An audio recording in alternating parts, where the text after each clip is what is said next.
करेंगे कि जो गांधी जी थे उनके साथ टैगोर के क्या मतभेद थे। जो गांधी जी थे और टैगोर थे उनके मतभेदों को हम अलग तरीके से समझ सकते हैं, जैसे कि wait for a second guys. जो गांधी जी थे उनका दर्शन हमें हिंद स्वराज बुक में देखने को मिलता है, वहीं पर जो टैगोर थे उनका दर्शन स्वदेशी समाज 1904 की बुक में देखने को मिलता है। गांधी जी का और टैगोर का एक दूसरे के प्रति सम्मान था, लेकिन विचारों में थोड़ा अंतर था। जब गांधी जी साउथ अफ्रीका से वापस लौटे उसके बाद से ही दोनों के बीच विवाद रहे हैं। जैसे नॉन कोऑपरेशन मूवमेंट था गांधी जी का, उसमें टैगोर ने कहा था कि नहीं, तुम्हारा ये आइडिया गलत है, सीमित है, हमें विश्व बंधुत्व दर्शन को अपनाना चाहिए। और राष्ट्रवाद की जो आलोचना, जो राष्ट्रवाद था वो सीमित था गांधी जी का असहयोग के थ्रू, तो वो लिमिटेड है, हमें विश्व बंधुत्व की तरफ जाना चाहिए। टैगोर भारत की मेन समस्या सामाजिक मानते थे, ना कि राजनीतिक, इसलिए वो सामाजिक बराबरी पहले लाना चाहते थे, बाद में आज़ादी। और वो साइंस जो है, साइंस के लिए मानते थे कि साइंस ने पूरी दुनिया को एक कर दिया है, पूरी दुनिया को करीब लेकर आया है, एकता लेकर आई है, लेकिन राजनीतिक एकता नहीं है। तो राजनीतिक एकता का सॉल्यूशन भारत दे सकता है, क्योंकि भारत के पास अपना कोई राष्ट्रवाद का ज्ञान नहीं है, इसलिए भारत राजनीतिक एकता ला सकता है पूरी दुनिया के अंदर। तो स्वतंत्रता और संघर्ष उनके विचारों में भारत का अपना अलग हो सकता है। फिर बंगाल विभाजन का जो बंगाल विभाजन हुआ 1905 में, उसके बाद जो टैगोर जी के व्यूज़ थे उनमें बदलाव था। वो राष्ट्रवादी विचार जो थे वो भेदभावपूर्ण मानते थे। उन्होंने रक्षाबंधन करके मूवमेंट भी चलाया था जब ये बंगाल विभाजन हुआ था। राष्ट्रपरक गीत लिखे, स्वदेशी नामक स्वदेशी समाज बुक लिखी, और फिर कमज़ोर गांव जो थे उनका पुनर्जीवन करने की कोशिश की, लोगों के बीच जागरूकता लाने की कोशिश की।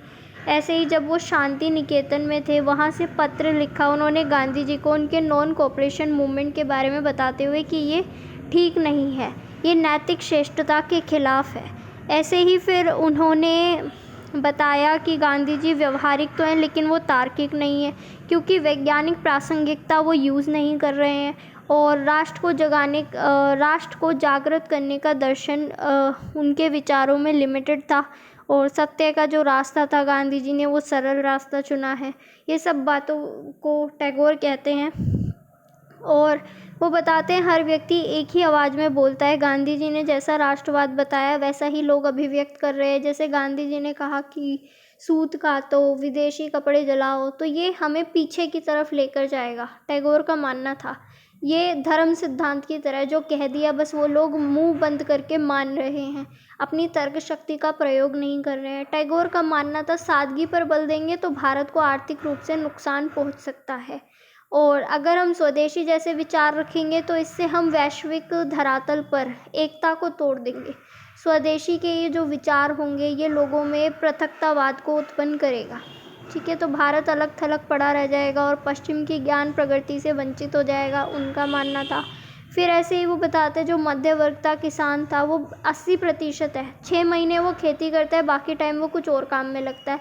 लेकिन अगर हम चरखे की तरफ जाएंगे तो इससे लोगों को कोई खास लाभ नहीं होगा, आर्थिक लाभ नहीं होगा, इसलिए वो कहते हैं आप कुछ और काम कर सकते हैं, जैसे सामूहिक कृषि कर दे, जिससे जो खराब लैंड है, छोटी अनुत्पादक जोत है, उसको फ़ायदा मिलेगा, उससे उस लैंड की हालत सुधरेगी, गरीबी दूर करने में मदद मिलेगी। ऐसी वो मानते हैं कि महिलाओं को जो अंग्रेजी पढ़ने से रोकते हैं गांधी जी, वो भी गलत है, वो होना चाहिए। साथ ही वो कहते हैं जो गांधी जी का वर्ण आश्रम का नज़रिया है कि वर्ण आश्रम प्रथा जो है वो सही है, उसको टैगोर मानते हैं कि ये अंधविश्वास है, पिछड़ापन है। योग्यता के आधार पे व्यवसाय होना चाहिए, ना कि जन्म के आधार पे, जैसा गांधी जी सही मान के चल रहे थे। और इसके अलावा वो बताते हैं कि अगर हम ऐसा करेंगे, वंशानुगत व्यवसाय अपनाएंगे, योग्यता को फोकस ना करके जन्म के आधार पे काम को ऐसे ही चलने देंगे वर्ण व्यवस्था में, तो इससे नयापन नहीं आ पाएगा, आज़ादी रुकेगी, लोग कुछ नया डेवलप नहीं कर पाएंगे। टैगोर ने सार्वभौम मानवतावाद को भी बताया, यूनिवर्सल ब्रदरहुड, और उन्होंने कहा कोई भी देश जो खुद अलग थलग होना चाहता है वह समय की भावना के साथ संघर्ष में उलझ जाता है और उसे शांति नहीं मिलती। मतलब भारत जैसा देश भी अगर अलग थलग पड़ेगा तो कभी शांति नहीं ले पाएगा। हमें सबके साथ चलना होगा, सबके साथ बराबरी पर चलना होगा। हर राष्ट्र को अंतर्राष्ट्रीय सोचने की ज़रूरत है जिससे विश्व बंधुता को ध्यान में रखा जा सके। इसके अलावा उनका जो राष्ट्रवाद था उस पे गांधी जी कहते हैं कि मेरा राष्ट्रवाद कुछ अलग नहीं है, ना आक्रामक है ना विनाशकारी है। जो मेरा राष्ट्रवाद है वो कुछ अलग नहीं है। मेरे राष्ट्रवाद में आपके जैसे ही बात हैं।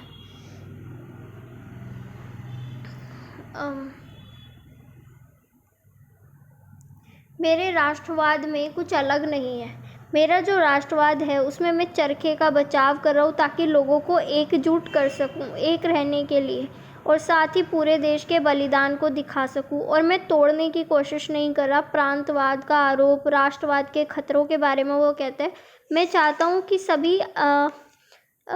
सभी खुली हवा में सांस ले। मेरे घर के चारों ओर जो है खिड़कियाँ खुली हुई हों, सबके विचार हों। मैं चाहता हूँ कि सभी देशों की संस्कृतियाँ मेरे यहाँ आए, मेरे घर। लेकिन ये है कि मेरे जड़ें ना हिला सके। मैं नहीं चाहता कोई मुझे मेरे कदमों से डिगमगा दे, गांधी जी का कहना था। और वो अपने राष्ट्रवाद को अलग नहीं समझते थे। किसी अन्य देश को मैं नुकसान नहीं पहुँचाना चाहता हूँ, खुद का लाभ नहीं सोच रहा हूँ। भारत की आज़ादी में किसी को नुकसान नहीं पहुँचेगा, है ना। तो वो बताते हैं भारत की आज़ादी विश्व के किसी भी खतरा नहीं हो सकती है। टैगोर भी चाहते थे कल्चरल डाइवर्सिटी हो, इसका कोई नुकसान नहीं है। गांधी जी भी कहते हैं कि हम भी यही चाहते हैं। लेकिन टैगोर जानते थे बंगाल विभाजन के बाद जो हालात हुए थे उसका क्या नतीजा बना था, इसलिए वो थोड़े ज़्यादा चिंतित थे। फिर रोलैंड जैसे थिंकर थे, वो बताते हैं गांधी और टैगोर के बीच में जो विचार विभेद थे उस पर स्वतंत्र आत्मा का विद्रोह कहा गया। टैगोर के विचारों को उन्होंने स्वतंत्र आत्मा का विद्रोह कहा। नेहरू ने भी टैगोर के जो लेटर्स थे, सत्य की पुकार या द कॉल ऑफ ट्रुथ, उसमें गांधी जी के आंसर्स और टैगोर के विचार जो थे, दोनों के पत्र यंग इंडिया में पब्लिश किए गए और उसे द ग्रेट सेंटिनल कहा गया। और इसमें दोनों पक्षों के विचार थे। अब अगर हम बात करें कि क्या सही क्या गलत, तो गांधी जी की अवधारणा जो थी वो वैकल्पिक थी। टैगोर ने बहुत खूब तारीफ भी की है गांधी जी के जातिवाद, छुआछूत, सांप्रदायिकता के विचारों पर उनकी तारीफ की। साथ ही उनकी बुराई भी की जहाँ ज़रूरत थी, जैसे वर्धा योजना जो थी, एजुकेशन सिस्टम तक गांधी जी का बुनियादी शिक्षा का, उसकी उन्होंने आलोचना की। इससे काफ़ी लोगों को नुकसान भी हो सकता है, मतलब पीछे रह जाएंगे, पिछड़ा होगा, लोगों को ज़्यादा चॉइसेस नहीं होगी। तो इस तरह से उनके विचार देखने को मिलते हैं। फिर इसके बाद हमें टैगोर के बोल्शेविक विचारधारा को देखना है। उन्होंने बोल्शेविज़म के बारे में क्या कहा। टैगोर जो थे वो अमेरिका की यात्रा कर चुके थे, यूरोप भी गए हुए थे, लेकिन कभी सोवियत नहीं गए थे। लेकिन सोवियत के बारे में सुना था, तो वो उन्होंने माना कि जीवन अधूरा रह जाएगा अगर मैं सोवियत नहीं गया तो वो इसलिए 2 हफ्ते के लिए सोवियत गए। वहाँ पर उन्होंने अपना यात्रा वृत्तांत लिखा जिसे लेटर्स फ्रॉम रशिया के नाम से जाना जाता है। वो वहाँ से वापस आने के बाद उन्होंने लिखा था। इसमें उन्होंने अपनी पसंद नापसंद, अपने लेख विचार रखे थे। सोवियत छोड़ने के बाद बाकी सोवियत के प्रति उनका इंटरेस्ट कब पैदा हुआ, जब कोरिया का एक पर्सन था वो उनसे बात कर रहा था और उनसे ज़्यादातर क्वेश्चन उसने इंटरव्यू में सोवियत के बारे में पूछे।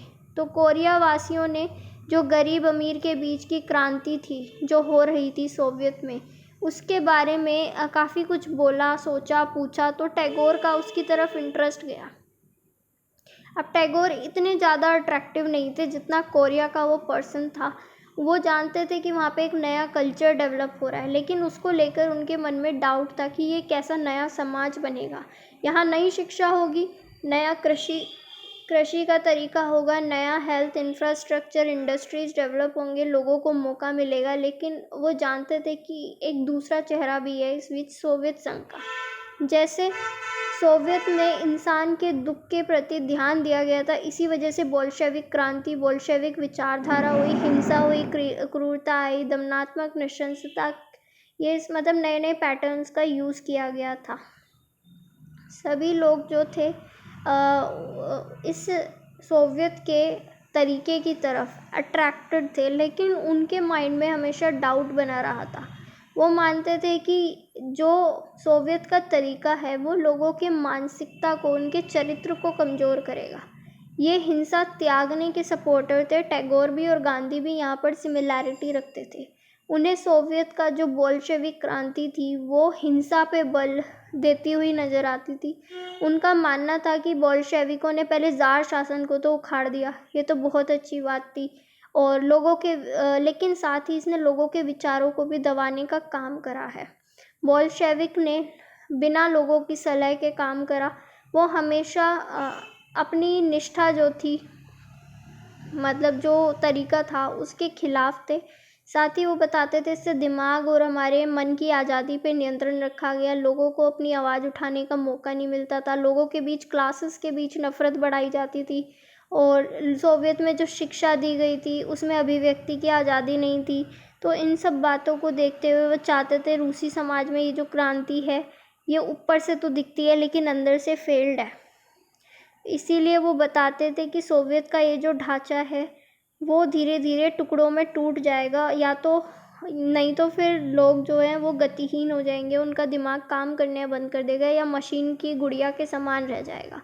और एक बीमार समाज को ठीक करने के लिए एक क्रांति आई थी, ये तो ठीक था, लेकिन ये क्रांति ठीक नहीं थी, मतलब पूरी तरह से सफल नहीं है।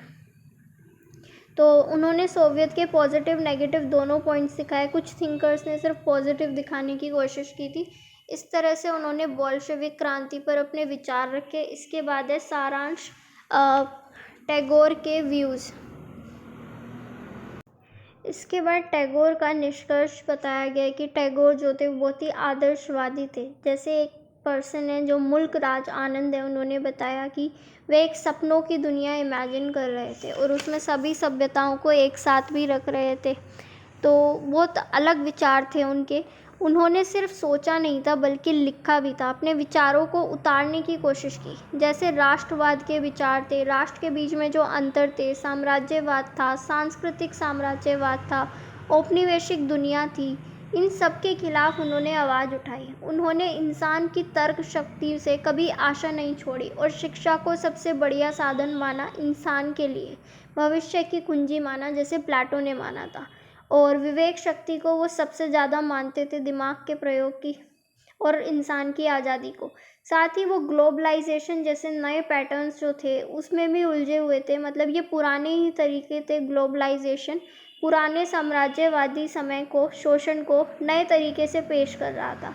उन्नत देश जो थे वो पुरानी नीति को बने रहने के कारण ही विश्व बंधुता के दर्शन का, मतलब ज़्यादा पढ़ने की ज़रूरत नहीं है, कंक्लूजन आप खुद भी लिख सकते हो। बाकी यही बताया गया कि वैश्वीकरण की प्रक्रिया जारी है और टैगोर ने पश्चिम पर आरोप लगाया कि वह अपने स्वतंत्र करने की ताकत की बजाय अपनी शक्ति दिखाती है।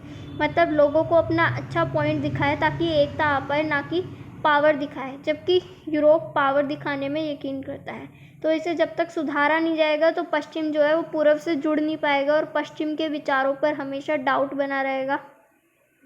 इसलिए वो ह्यूमनिज़्म को सपोर्ट करते हैं, मानवतावाद के तर्क और विज्ञान की आशा ही की, और यह चाहा कि इस संबंध में पश्चिम रास्ता दिखाए। तो वो चाहते हैं मानवतावाद और विज्ञान, ये दो तरीके हैं जिनसे पश्चिम पूर्व को रास्ता दिखाए। तो आई होप समझ आया होगा। यहाँ पर हमारा पार्ट 2 कंप्लीट होता है टैगोर का। So please follow and subscribe. Thank you so much.